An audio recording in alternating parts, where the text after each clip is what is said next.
And China has shown incredible leadership.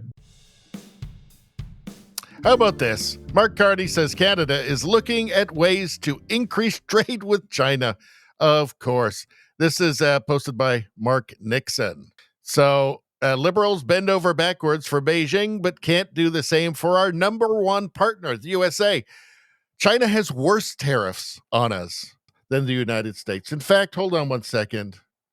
Here we go. China has imposed significant tariffs on Canadian exports, primarily in retaliation for Canada's tariffs on Chinese electric vehicles, steel, and aluminum products introduced in October 2024.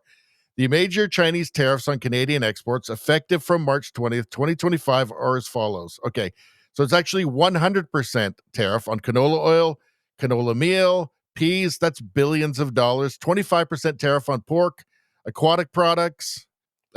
China imposed a 75% preliminary anti-dumping duty on Canadian canola seed. So these are really substantial. It's a big deal. This is a very big deal. In fact, this is worse than the American tariffs. Yet, for some reason, the media isn't obsessed with this. Why is that? I don't know. I wonder if it has anything to do with, let's see.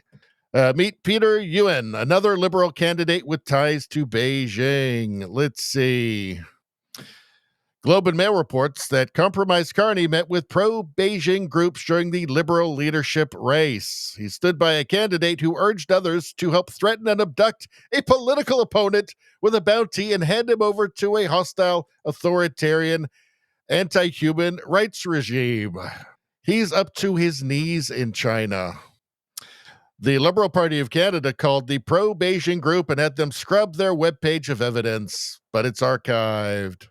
The web post referenced in the Globe and Mail article is inaccurate, as is the suggestion that Mr. Carney had any in-depth discussion. Well, not though, because it still exists. There, that's the meeting he said didn't exist. There it is, all those Chinese businessmen. How about that? Government watchdogs have found that China is interfering in our election to promote Mark Carney's policies on America. Really? Intelligence reporting links the Yoli Yomian account to the PRC, Chinese Communist Party's Central Political and Legal Affairs Commission. The content of this information operation contains story about the Prime Minister, Liberal Party of Canada leader, and candidate in Nepean, Mark Carney.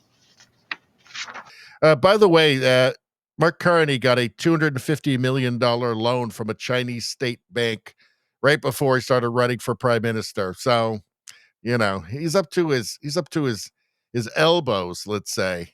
Mark Carney's handpicked candidate attended a Chinese communist military parade in Beijing on the regime's dime.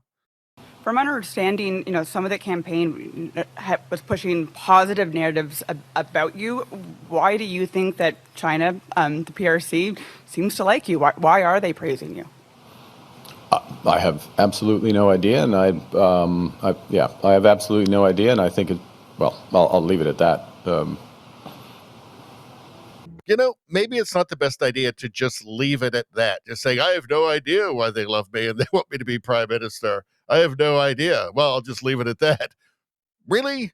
Because we kind of expect a little bit more. Like, we don't want to just leave it at that.